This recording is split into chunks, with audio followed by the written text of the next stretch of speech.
बिस्मिल्लाहिर्रहमानिर्रहीम। अस्सलामु अलैकुम। 10th आर्ट्स का आज का लेक्चर 1.1 का आखिरी लेक्चर। कल हमने 22वें क्वेश्चन तक कवर किया था। उसके बाद अगर अगले क्वेश्चंस पर आप नज़र डालेंगे तो ये दो क्वेश्चन 27 और 32 जो है, 27 और 32 नंबर, ये क्लास वर्क के तौर पर आपने करने हैं और 28 और 31 नंबर जो है वो होमवर्क के तौर पर करने हैं।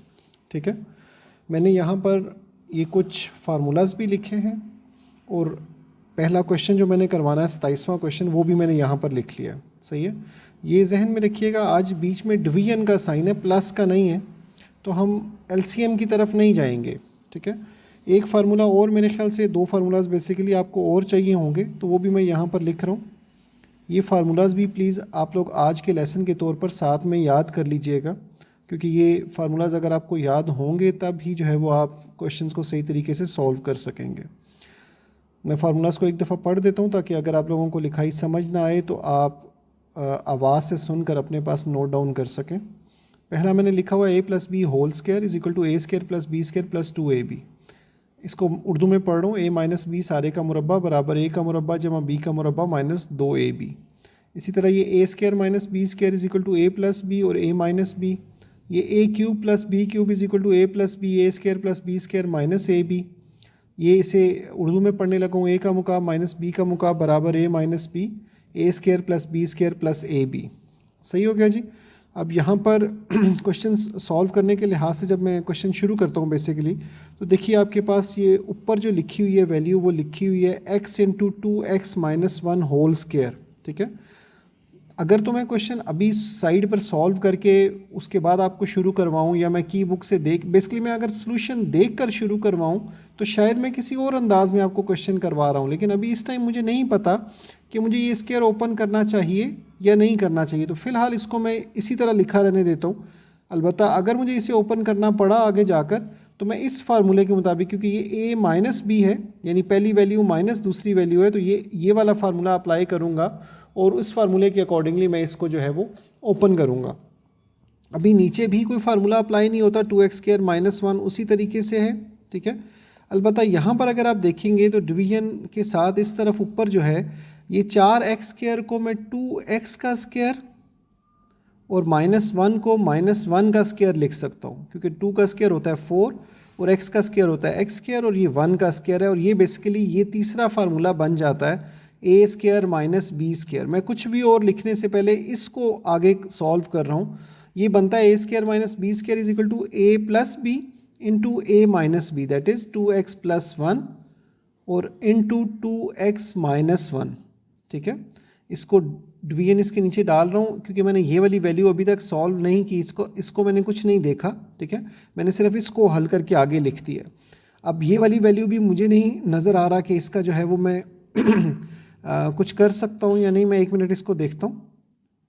अच्छा, ये भी एक प्रॉपर स्क्वायर बनता है, समझाने की कोशिश करता हूँ। ये राइट साइड को याद रखते हुए मैं इसकी शेप ज़रा बनाने लगा हूँ। पहली वैल्यू है 2x का स्क्वायर यानी a²। अब b² पहले लिखें या 2ab पहले लिखें, साइंस के साथ तो कोई फ़र्क नहीं पड़ता। मैं b² आपको समझा रहा हूँ। यहाँ पर b² पहले लिखा हो तो यहाँ पर भी मैं b² ही पहले लिख रहा हूँ। तरतीब में पहले नहीं लिखा, लेकिन लिखते हुए पहले कर दिया। 1 का स्क्वायर 1 ही होता है, और ये देखिए 2x का स्क्वायर 4x² बनेगा। ये मैंने a² और b² लिख दिया। अब इसको भूल कर, 4x को भूल कर मैं 2ab लिखने की कोशिश करता हूँ। 2 फार्मूले का, a की वैल्यू हमारे क्वेश्चन में 2x है और b की वैल्यू हमारे क्वेश्चन में सिर्फ 1 है। ये मैंने लिखा। अब मैं चेक करता हूँ कि क्या जो ये लिखा है मैंने, क्या ये वही नंबर बना है या नहीं, क्योंकि इन दोनों को तो मैंने देखभाल कर लिखा था, लेकिन ये नंबर मैंने डायरेक्टली 2ab फार्मूला पूरा करने के लिए यहाँ पर a और b की वैल्यूज़ लिख दी हैं। ठीक है, तो अब मैं चेक कर रहा हूँ। देखिए 2 × 2 = 4, 4 × 1 = 4 और 4x फाइनल वैल्यू क्या बनी, 4x। तो ये वही वैल्यू है, मैंने उसके कह लीजिए टुकड़े कर लिए। अब जैसे भी आप देखते, अब यहाँ पर पहुँच के मुझे पता चल रहा है कि मेरे मुताबिक इसको मुझे ओपन नहीं करने की ज़रूरत, ये मुझे ओपन नहीं करना। ठीक है, उसकी वजह क्या है वो मैं अगले 1-2 स्टेप्स बाद आपको बताता हूँ। अब मैं अगला स्टेप लिख रहा हूँ। यहाँ ऊपर जैसे मैंने बताया कि मुझे पता चल चुका है कि अब मेरे मुताबिक इसको ओपन करने की ज़रूरत नहीं पड़ेगी, तो मैंने ऊपर वाली वैल्यू नीचे वाली वैल्यू उसी तरह लिख दी, क्योंकि इसका और इसका तो कुछ हो नहीं सकता, इस पे फार्मूला अप्लाई होता है, लेकिन जैसे मैंने पहले जिक्र किया था कि आई डोंट नो कि इसको ओपन करना चाहिए या नहीं, तो इसलिए मैंने इसको डायरेक्टली उसी तरह लिख दिया। ये ऊपर वाला स्टेप तो मैं पहले ही लिख चुका हूँ। नीचे जो है वो राइट साइड फार्मूले की मेरे पास मौजूद है, A square plus B square plus 2ab, तो लेफ्ट साइड उसकी बनाने लगा हूँ, यानी a plus B whole square. तो यहाँ a है 2x और b है +1 और इसका होल स्क्वायर। अब ऐसे क्रॉस नहीं कर सकता जब तक मैं इसको डिवीजन को मल्टीप्लिकेशन में ना चेंज करूँ। और आई थिंक कल भी हमारे लेसन में ये बात आई थी कि जब बीच वाले डिवीजन का साइन जो है वो चेंज होता है मल्टीप्लिकेशन के अंदर, तो हम जो है वो राइट साइड वाली जो वैल्यू है, राइट साइड वाली जो रकम है, उसको रेसिप्रोकल उसका ले लेते हैं, उलट ले लेते हैं, यानी जो नीचे वैल्यू लिखी हुई है वो ऊपर चली जाएगी और जो ऊपर वैल्यू लिखी हुई है वो नीचे आ जाएगी, 2x + 1 और 2x - 1। अब मैं आपको वो बात बताने लगा कि मुझे यहाँ देख के कैसे पता चल रहा था कि इसे ओपन करने की ज़रूरत नहीं है, क्योंकि देखिए यहाँ पर 2x - 1 लिखा हुआ है और ये 2x - 1 का स्क्वायर है। तो जैसे a स्क्वायर को आप a के साथ काटते हैं तो a बच जाता है, वैसे ही आपने यहाँ 2x - 1 को 2x - 1 के होल स्क्वायर के साथ काटा और इसी तरह 2x + 1 को 2x + 1 के होल स्क्वायर के साथ काटा, तो ये दोनों वैल्यूज़ कट गई और यहाँ ऊपर ये सिंगल वैल्यू आपके पास बच गई है। ठीक है, अब अगर आप इसको एक स्टेप में कंबाइन करके लिखें तो x as it is, 2x - 1 भी एज इट इज़ और 2x + 1 भी एज इट इज़। ये 2x + 1 और 2x - 1 ऊपर वाले स्क्वायर्स नीचे वालों से कट गए थे और नीचे लिख रहा हूँ मैं 2x² - 1 जो नीचे वाली वैल्यू थी। ठीक है, इसको इक्वल के साइन को मैं इसकी ज़रा अलाइनमेंट सेट करने के लिए इधर शिफ्ट कर लिया। मैं पहले डिवीजन का साइन डाल लेता हूँ ताकि मेरा जो इक्वल का साइन है वो मुझे हटाना ना पड़े। अच्छा, x का कुछ नहीं हो सकता, नीचे वाली वैल्यू का कुछ नहीं हो सकता, लेकिन ये आपका फार्मूला लिखा हुआ है, ये तीसरे वाला formula a + b a - b। ठीक है, a + b a - b उल्टा भी हो सकता है, यानी a + b पूरे का पूरा उस तरफ लिखा हुआ है, a - b पूरे का पूरा इस तरफ लिखा, वैसे भी हो सकता है जैसे ये यहाँ इस टाइम हमारे पास उसी शक्ल में मौजूद है। तो यहाँ पर a की वैल्यू 2x है और b की वैल्यू सिर्फ 1 है, तो अगर a + b और a - b की लेफ़्ट साइड देखोगे तो वो है a² - b²। तो इसका मतलब है कि आप a का स्क्वायर डालोगे माइनस b का स्क्वायर डालोगे और इसको ब्रैकेट में लिखोगे, क्योंकि ये x इन दोनों के साथ मल्टीप्लाई हो रहा था तो स्टिल यहाँ पर भी इन दोनों के साथ ही मल्टीप्लाई होगा। ठीक है, अगले स्टेप के अंदर मेरे पास बाहर x लिखा हुआ और ये 2 का स्क्वायर बनता है 4 और x का स्क्वायर बनता है x² - 1 का स्क्वायर तो वही है। ये मैंने ब्रैकेट क्लोज किए क्योंकि x सारे से मल्टीप्लाई हो रहा है और नीचे वाली वैल्यू का शुरू से आखिर तक हमने कुछ नहीं किया, क्योंकि उस पर ना कोई फार्मूला अप्लाई होता है ना वो किसी के साथ कटता है। अलबत्ता यहाँ अब ऊपर वाली जो वैल्यूज़ है दो, एक x है और एक 4x² - 1 है, ये आपस में मल्टीप्लाई हो सकती है, तो वो मल्टीप्लाई हो रही है 4x² x के साथ मल्टीप्लाई होकर 4x³ और x1 के साथ मल्टीप्लाई होकर सिर्फ x, और नीचे आपके पास लिखा हुआ है 2x² - 1 जो शुरू से लेकर एंड तक कह लीजिए ढीठ बन के उसी तरह चलता रहा है। ये आप लोगों ने फार्मूलाज लाजमी अपने पास नोट करने और ये आप लोगों ने याद भी करने हैं। ठीक है, ये इस क्वेश्चन का फाइनल आंसर है। अब मैंने इस क्वेश्चन का इस एक्सरसाइज का सिर्फ एक 32nd क्वेश्चन आपको बताने की ज़रूरत ऐसा नहीं थी, लेकिन बताना क्योंकि वो क्लास वर्क के तौर पे मेंशन हुआ है। फिर ये दो क्वेश्चन आप खुद देखेंगे। ठीक है, यहाँ अगर थोड़ा सा एक्सप्लेन कर दूँ तो देखिए यहाँ आपको ऊपर से x कॉमन निकालना पड़ेगा, यहाँ पर आपको x² - 1 जो है वो फार्मूला अप्लाई करना पड़ेगा, यही a + b a - b वाला फार्मूला, ये a³ + b³ का फार्मूला अप्लाई होगा और इसी तरह यहाँ इस तरफ नीचे x² - 1 का फार्मूला, x² - 1 का स्क्वायर वो फार्मूला अप्लाई होगा। और इस अंदाज में आपने ये दोनों क्वेश्चंस करने होंगे। ना हो सकें तो वही वाली बात कि आप लोग क्वेश्चन की ट्राई करके मुझे बताएंगे कि ये हमने क्वेश्चन की ट्राई की है, ये हमसे 2 स्टेप्स हो गए लेट्स सपोज और 3 स्टेप्स नहीं हुए, तो अब आप हमें जो है वो बाकी बता दें, तो उस तरह के सिनेरियो में मैं आपकी हेल्प कर पाऊंगा। अगर आप सिर्फ ये बोलेंगे कि सर नहीं हो रहा, क्वेश्चन नहीं हो रहा, तो मेरा आंसर यही होगा कि पहले ट्राई कीजिए, उसके बाद जो है वो मेरे साथ रब्ता कीजिए कि मेरे से क्वेश्चन हो रहा है या नहीं हो रहा। ठीक है, मैं ये क्वेश्चन लिख रहा हूँ, 32nd क्वेश्चन है। बीच में इस दफ़ा डिवीजन का साइन नहीं है बल्कि मल्टीप्लिकेशन का साइन है। डिवीजन का साइन यहाँ पर होता अगर, तो जिस तरीके से मैंने आगे किया था कि मैं उसको जो है वो जब मल्टीप्लिकेशन में चेंज करता तो मैं उसका रेसिप्रोकल लेता राइट साइड वाली वैल्यू का, लेकिन इस दफ़ा मुझे रेसिप्रोकल लेने की ज़रूरत नहीं पड़ेगी क्योंकि डायरेक्टली मल्टीप्लिकेशन का ही साइन है। सही है जी। अच्छा, अब यहाँ पर मुझे एक्सक्यूज़ मी, मुझे आप लोगों को एक तरीका अलग से समझाना पड़ेगा क्योंकि यहाँ तो क्वेश्चन में उन्होंने ये दो वैल्यूज़ ऊपर वाली दे दी हैं, तो बेसिकली उधर जाने से पहले, इस क्वेश्चन को सॉल्व करने से पहले मैं यहाँ लाइन लगा रहा हूँ कि ये मैं आपको बात समझाने के लिए बता रहा हूँ ये बात मैं आपको समझाने के लिए बता रहा हूँ कि अगर हमारे पास इस तरीके से एक वैल्यू हो, मैं पिछले क्वेश्चन में ये बात अवॉइड कर गया था, मैंने कहा उसके बिना अगर काम चल जाए, जैसे मैंने यहाँ लिखा था इस वैल्यू को, ये यहाँ नीचे लिखा था, ठीक है, तो वो काम चल गया था, लेकिन यहाँ इस वाले क्वेश्चन में ये काम इस तरीके से नहीं चल सकता। तो मैं अब आप लोगों को थोड़ा सा समझाने लगूँ, ये एक अलग प्रोसीजर है। 1 मिनट के लिए इस क्वेश्चन को समझिए, हम रोक रहे हैं, ठीक है, और हम ये अलग क्वेश्चन पे जा रहे हैं। ये क्वेश्चन जो अभी समझाने लगूँ, ये जहाँ तक मुझे याद है आप लोगों की 5.1 के अंदर भी ये पूरे एज अ क्वेश्चन मौजूद है। तो असूलन बेसिकली वहाँ पर हमें ये करना चाहिए, लेकिन अब ऑब्वियसली हमें ये समझना पड़ेगा। देखिए ये क्वाड्रेटिक इक्वेशन है। क्वाड्रेटिक इक्वेशन की बेसिक फॉर्म ये होती है ax² + bx + c, ax² + bx + c, ठीक है। अब इस फॉर्म को अगर मैं यहाँ देखूँ तो a की वैल्यू यहाँ पर 1 लिखी हुई है इस जगह पर, b की वैल्यू 4 लिखी हुई है और c की वैल्यू 3 लिखी हुई है। अब जो मैं यहाँ लिखने लगा हूँ, ये मैंने आप लोगों को कह लीजिए कि याद रखवाने के लिए कि आपने कैसे इसको, बेसिकली हमने इसकी फैक्टराइजेशन करनी है, तज्ज़ी करनी है, तो वो तज्ज़ी आप कैसे करेंगे वो बताने के लिए मैं आपको यहाँ पर कह लीजिए कि कुछ निशानी बताने लगा हूँ। हमें ऐसे 2 नंबर चाहिए, वी नीड सच 2 नंबर्स जिनको, ऐसे 2 नंबर्स जिनको, अच्छा जहन में रखिएगा जो साइन यहाँ पर आ रहा है, जो साइन इस जगह आ रहा है, अगर यहाँ माइनस आ रहा होता तो मैं लिखता कि माइनस करने से, अगर यहाँ प्लस आ रहा है तो मैंने लिखा है जिनको प्लस करने से। अगर यहाँ वाला निशान बदलेगा तो ये जुमले में भी ये बात बदल जाएगी, ठीक है। अच्छा, इसी तरह जो नंबर यहाँ आ रहा है, ऐसे 2 नंबर जिनको ये साइन के मुताबिक और फिर ये नंबर के मुताबिक करने से 4 आए, अगर ये नंबर बदल जाएगा, जैसे ये 2 है तो फिर वहाँ पर हम 2 कहेंगे, ठीक है। ऐसे 2 नंबर जिनको प्लस करने से 4 आए। अब देखिए आपके जहन में आ सकता है कि 3 + 1 भी 4 होता है, 2 + 2 भी 4 होता है, तो इससे 2 पेयर्स ये बन जाते हैं और कई नंबर्स में ज़्यादा पेयर्स बनेंगे, ठीक है। तो लेकिन साथ में एक दूसरी शर्त भी है, वो शर्त क्या है, और उन्हें ज़रब देने से, उन्हीं 2 नंबर्स को ज़रब देने से, जो यहाँ लिखा हुआ है, अब यहाँ कुछ नहीं लिखा हुआ मतलब 1 है, और जो ये लिखा हुआ है, ठीक है, इन दोनों का जो प्रोडक्ट है, इन दोनों का जो हासिल ज़रब है, प्रोडक्ट है जो, वो बनता है 3 1s are 3, 3 1s are 3, ठीक है। तो ज़रब देने से ये जो ये आंसर आया आपके पास 3, ये आना चाहिए,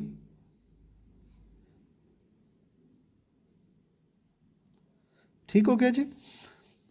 अब ये थोड़ा सारा मिक्सचर सा हो गया, तो इसलिए एक अलग से वैल्यू लिख के मैं आपको ये वाली इतनी सारी बात दोबारा समझाता हूँ। ये इतनी बात नहीं है, इसको लेकर तफसील से आगे चलना पड़ेगा, लेकिन फ़िलहाल मैं आपको ये दोबारा समझाने लगा हूँ। मेरे पास ये वैल्यू है x² - 2x + 1। अब जुमला दोबारा नहीं लिखूँगा, आपने ख़ुद पहचान करने की कोशिश करनी है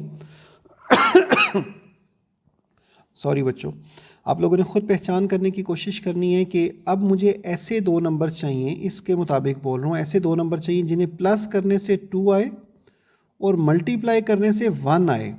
ये मत समझिएगा कि जो नंबर इधर लिखा हुआ है वो नंबर नहीं, इसका और इसका जो हासिल ज़रब है, प्रोडक्ट है, जो आंसर आता है वो चाहिए हमें।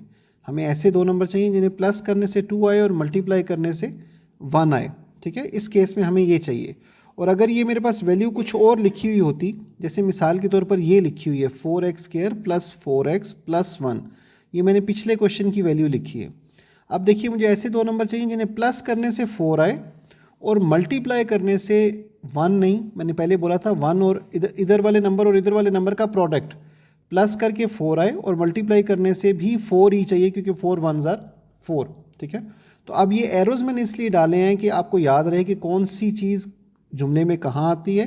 बात को याद रखते हुए, इन वैल्यूज़ को का ध्यान रखते हुए, शुरू वाले नंबर का ध्यान रखते हुए आपने इस जुमले को अपने हिसाब से जहन में रखना है। मैं एक आखिरी जुमला एक्सप्लेन करने लगा हूँ, उसके बाद जो है वो मैं अगली बात की तरफ चलूँगा। अब मैं एरोज़ तो नहीं डाल रहा, लेकिन मैं जुमला लिख रहा हूँ। मुझे ऐसे 2 नंबर चाहिए, ऐसे 2 नंबर्स जिनको देखो यहाँ वो साइन आता है जो इस जगह पर है, नंबर सी से पहले जो साइन होता है, तो सी से पहले प्लस का साइन है, जिनको प्लस करने से वो नंबर आए जो बी की जगह है। यहाँ बी की जगह जो नंबर है हमें वो चाहिए, तो यहाँ पर बी की जगह हमारे पास 6 है। तो ऐसे दो नंबर जिनको प्लस करने से 6 आए और ज़र्ब देने से यहाँ इन दोनों को ज़र्ब देने से 9 आता है, तो हमें भी 9 ही चाहिए। मैंने एरोज़ नहीं डाले, लेकिन बात मैंने ये वाली जो बात है ये मैंने इस वैल्यू के मुताबिक लिखी है, ठीक है। तो इस तरीके से आपको ये जुमला लिखना तो खैर नहीं, लेकिन कम से कम इस जुमले की समझ आपके जहन में होनी चाहिए कि ये जुमला कैसे कंस्ट्रक्ट हो रहा है। अब जैसे ये जो जुमला है, ऐसे दो नंबर जिन्हें प्लस करने से 6 आए और ज़रब देने से 9 आए, ठीक है। तो मैं यहाँ पर आपको समझाने के लिए लिख रहा हूँ कि देखिए 9 1s are 9 होता है, लेकिन अगर मैं आपसे पूछूं कि क्या इन्हें प्लस करने से 6 आता है, ऐसे दो नंबर जिनको प्लस करने से 6 आए, तो 9 और 1 को ऐड करें तो 10 आता है, तो ये पेयर आपका सही नहीं है। अब आगे चेक करें, 2 पर तो 9 डिवाइड नहीं होता, 3 पर 9 डिवाइड होता है, तो 3 3s are 9 होता है, 3 3s are 9, ज़रब देने से तो 9 आ गया, लेकिन क्या इन्हें प्लस करके 6 आता है, तो यस 3 और 3 को प्लस करने से 6 आता है, तो ये दोनों बातें सही होगी, तो ये हमारा पेयर ठीक है। इसका क्या करना है वो आगे चल के देखते हैं, लेकिन फिलहाल मैं आपको बता रहा हूँ कि आपने पेयर कैसे कैलकुलेट करना है। अब जैसे ये सवाल है, ऐसे दो नंबर जिनको प्लस करने से 4 आए, तो देखिए सबसे पहले मैं मल्टीप्लाई करके देखता हूँ, 4 1s are 4 होता है, 4 1s are 4 होता है, लेकिन क्या इन्हें प्लस करने से 4 आता है, तो आंसर है नहीं। इन्हें प्लस करने से, सॉरी मैंने गलत लिख दिया, ऐसे दो नंबर जिनको ज़रब देने से 3 आए, तो 3 1s are 3 है, 3 1s are 3 है, तो और प्लस करने से 4 आए, ठीक है, तो 3 और 1 ऐड करें तो आपके पास 4 ही आंसर आता है, तो इसलिए ये वो पेयर है जो सही है। तो 3 और 1 को मल्टीप्लाई करके 3, ज़रब देने से 3 और प्लस करने से 4 आता है, तो ये वो पेयर है जो ठीक है। 3 और 1 ये हमारा वो रिक्वायर्ड पेयर है जो हमें चाहिए था, ठीक है। अब मैं अगले सफ़े पर आप लोगों को ये क्वेश्चन एक्सप्लेन करूँगा कि ये जो कुछ मैंने एक्सप्लेन किया ये इस क्वेश्चन में कैसे काम आएगा, और इस क्वेश्चन में अप्लाई बेसिकली किस तरीके से करना है, रकम पर अप्लाई कैसे करना है। ये मैंने वही वाली रकम लिखी है जो मैंने यहाँ पर लिखी हुई थी, यानी ऐसे दो नंबर जिन्हें सॉल्व करने के लिए मुझे ऐसे दो नंबर चाहिए जिन्हें प्लस करके 4 आए और मल्टीप्लाई करने से 3 आए, ठीक है। वो नंबर मैंने यहाँ पर कैलकुलेट कर लिए थे कि वो दो नंबर्स 3 और 1 है। तो जहन में रखिएगा कि आपने अगला स्टेप कैसे करना है कि ये 4 हटाना है और इसकी जगह वो जो दो नंबर आपने फाइंड किए हैं वो लिख देने हैं। देखिए 3 और 1 जमा करें तो 4 ही आता, तो 4 हटाकर आप उसकी जगह 3 और 1 लिख सकते हैं। सही हो गया जी। अच्छा, उसके बाद आपने क्या करना है कि अब आपने ये ब्रैकेट ओपन करनी है, बाहर माइनस होता तो साइन बदलता, अभी साइन बदलने की ज़रूरत नहीं है, तो ये 3x बन जाएगा और 1x 1 लिखने की ज़रूरत नहीं है, अकेला x लिखना काफ़ी है। अब अगला स्टेप क्या है कि आपने पहले दो में से अलग कॉमन लेना है और अगले दो में से अलग कॉमन लेना है। पहले दो में से देखिए इधर भी x है इधर भी x है, मैं ये बता चुका हूँ आपको कि जब 2x की वैल्यूज़ यानी सेम बेस वाली वैल्यूज़ हों तो आप उसमें से छोटी पावर को कॉमन लेते हैं। तो छोटी पावर वाली वैल्यू x है, x कॉमन लिया, एक्स स्क्वायर में से x गया तो x बच गया, 3x में से x गया तो सिर्फ 3 बच गया। अब यहाँ कुछ कॉमन नहीं निकलता तो बाकी सिर्फ 1 आप कॉमन ले सकते हैं, तो 1 कॉमन लेने से उन पर कोई फ़र्क भी नहीं पड़ेगा, x + 3 ही लिखने गया। यहाँ जहन में रखिएगा कि ये अंदर वाली वैल्यू बिल्कुल सिमिलर आनी चाहिए, गलती के बगैर अगर ये सिमिलर आती है तो इसका मतलब है कि आपने क्वेश्चन को सही तरीके से हल किया है। अब यहाँ ये x + 3 फिर 2 दफ़ा आ रहा है, आप उसे कॉमन ले सकते हैं, बाकी यहाँ x + 3 निकल गया तो सिर्फ x बचा। इसी तरह यहाँ x + 3 निकल गया तो सिर्फ 1 बचा, x + 3 इंटू x + 1, ये आपके इसके दो फैक्टर्स बन गए, दो अज्जाए ज़रबी बन गए, इसकी तज्ज़ी हो गई। सही है। एक और क्वेश्चन यहीं पर साथ में लिख कर आपको एक्सप्लेन करता हूँ ताकि आपको पता चले कि ये क्वेश्चन आपने किस तरीके से हल करना है। अब देखिए ये मैंने इसकी दूसरी रकम लिखी है, ये वाली। सही है। यहाँ पर मुझे ऐसे दो नंबर चाहिए जिन्हें प्लस करके 2 आए और मल्टीप्लाई करने से 1 आए, प्लस करके 2 आए और मल्टीप्लाई करने से 1 आए, ठीक है। तो देखिए 1 को 1 से मल्टीप्लाई करें, 1 को 1 से मल्टीप्लाई करें तो यू विल गेट 1, और इन्हीं दोनों को ऐड करेंगे तो आपके पास आ जाता है 2। तो यहाँ हमें पता चला कि वो दो नंबर्स 1 और 1 है, यानी 2 हटाकर इस दफ़ा जो हमने लिखा है वो हमने 1 और 1 लिखा है। सही हो गया जी। अब जहन में रखिए कि बाहर माइनस का साइन है, तो ब्रैकेट खुलेगी तो साइन बदलेंगे, इसके साथ भी प्लस है वो भी माइनस हो जाएगा, इसके साथ भी प्लस है वो भी माइनस हो जाएगा। ये भी 1x के साथ मल्टीप्लाई होगा, 1x लिखने की ज़रूरत नहीं है, ये भी 1x के साथ मल्टीप्लाई होगा, ये भी 1 लिखने की ज़रूरत नहीं है, और साथ में +1 उसी तरह रहेगा। फिर पहली दो वैल्यूज़ में से कॉमन लेना है, वो कॉमन यहाँ पर भी सिर्फ x ही निकलता है छोटी पावर, बाकी पहली वैल्यू में से x बचेगा और दूसरी वैल्यू में से 1 बचेगा, क्योंकि x² में से x गया तो x बचा और x में से x गया तो 1 बचा। अब यहाँ कुछ कॉमन नहीं निकलता तो 1 कॉमन ले लीजिए। फिर जहन में रखिए जब ब्रैकेट खुले बाहर माइनस हो साइन बदलते हैं, जब बाहर माइनस हो और आप ब्रैकेट बंद कर रहे हो तो भी साइन बदलेगा, ये -x +x हो जाएगा और +1 -1 हो जाएगा। ठीक हो गया जी। देखिए अंदर वाली वैल्यू ऑटोमेटिक सेम आई है, इसका मतलब है आपने क्वेश्चन सही सॉल्व किया है। x - 1 ये वाला हमने कॉमन लिया तो बाकी क्या बचा, वो भी x - 1 ही है। ठीक है, इसके बाद आगे क्या करेंगे वो तो चले अभी देखते हैं, लेकिन यहाँ मैंने जानबूझते हुए 32वें क्वेश्चन को इस तरीके से सॉल्व किया है कि आप लोगों को अलग से समझा भी सकूं और बाद में मैं वहाँ पर बीच में रकम भी डाल सकूं जो रकम मेरे पास बनती है क्वेश्चन की। ठीक है, ये नीचे जो x+3 है इसका तो कुछ नहीं हो सकता, ये हर स्टेप में ऐसे ही चलेगा, हर स्टेप में इसको आपने सिर्फ नीचे लिखना है x+3। मैंने हर स्टेप में नीचे लिख लिया x+3 तो ये x+3 इसके साथ तो इसी तरह चला, मल्टीप्लाई का साइन भी एज इट इज़ चला, लेकिन जो राइट साइड की ये नीचे वाली वैल्यू है दैट इज़ x² - 1, ये ब्रैकेट की ज़रूरत नहीं थी, x² - 1 ये आपका फार्मूला बनता है। और यहाँ ज़रा 1 मिनट के लिए ये देख लीजिए कि ये 28वें क्वेश्चन में भी नीचे इसी तरह होगा जिस तरह अभी मैं करूँगा, और 31वें क्वेश्चन में भी इसी तरह होगा x² - 1 जिस तरीके से मैं अभी करूँगा। ठीक है, तो ये देखिए x² - 1 को हम लिखेंगे x का स्क्वायर - 1 का स्क्वायर, और ये फार्मूला है formula number 3, a² - b² is equal to a + b a - b, तो उसे आपने लिख दिया x+1 into x - 1, a + b और a - b, यानी यहाँ a x है और b 1 है, तो x+1 और x - 1। अब ये उसी तरह से रिपीट होगा, x+1 अलग और x - 1 अलग, और ये नीचे x+1 अलग और x - 1 अलग। अब अगर किसी को इसमें कुछ समझ नहीं आया तो ये वाला पार्ट रिवाइंड करके देख लीजिए, और ये पूरा लिखने से पहले मैंने सिर्फ 2 एग्जांपल्स आप लोगों को सॉल्व करके दिखाई हैं, वो पार्ट रिवाइंड करके देख लीजिए अगर आपने ये फैक्टराइजेशन समझनी है। और मैं अब ये सजेस्ट करूँगा कि इस क्वेश्चन की जो ये वाली वैल्यू मैंने इस अंदाज में सॉल्व की थी, आप इसको भी फैक्टराइजेशन के अंदाज में ही सॉल्व कीजिए, ताकि आप लोगों की मज़ीद प्रैक्टिस भी हो जाएगी और एक ही अंदाजे बयां आपका हर क्वेश्चन के लिहाज से रहेगा। अब देखिए ऊपर नीचे अगर कुछ कटता है तो आप काट सकते हैं, क्योंकि बीच में मल्टीप्लाई है और ये पूरी वैल्यू कट रही है। x+3 पूरी वैल्यू x+3 के साथ कटा क्योंकि बीच में मल्टीप्लाई का साइन था। इधर भी देखिए x - 1 कट गया, और ये भी वैल्यू ऊपर है ये वैल्यू नीचे है, तो x+1 इस x+1 के साथ कट गया, तो बाकी हमारा खोदा पहाड़ और निकला चूहा, तो सिर्फ x - 1 हमारा जो है वो आंसर आ गया। मतलब इतनी बड़ी वैल्यू थी, इतना कुछ कर करा के इतनी देर लगा के, और आखिर में हमारा आंसर छोटा सा आ गया x - 1। सही हो गया जी। मुझे पता है क्वेश्चन इतने इजी नहीं है, इसीलिए थोड़े थोड़े करके करवा रहा हूँ। आप लोगों ने सिर्फ 4 क्वेश्चंस करने हैं, 2 मैंने आपको करवा दिए, 2 आप लोगों ने करने हैं। नहीं होंगे तो आप मुझे उनको जो है वो कोशिश अपनी तस्वीर की शक्ल में भेजेंगे, मैं आपको उनमें बता दूंगा कि वो क्वेश्चन कैसे सॉल्व होंगे। सही है, और अगर ज़रूरत पड़ेगी तो मैं वही दोनों क्वेश्चंस अगले लेक्चर में बजाय आगे जाने के वही करवा दूंगा। ये जहन में रखिएगा कि लेक्चर्स रिकॉर्ड करवाने का मकसद सिर्फ खाना पूरी करना नहीं है, इसलिए लेक्चर्स रिकॉर्ड करवा रहे हैं कि आप लोगों का टाइम ज़ाया ना हो और आप लोगों को चीज़ समझ आए। तो बराए मेहरबानी मेहनत कीजिए, अच्छे तरीके से कीजिए, एक एक स्टेप एक एक चीज़ मैं लिख के बता रहा हूँ। और सबसे अच्छी बात यह है कि आप बग़ैर कुछ साथ में नोट किए हुए रिवाइंड करके मेरी एक बात को 10 दफ़ा सुनना चाहते हैं या 20 दफ़ा, वो आप कर सकते हैं।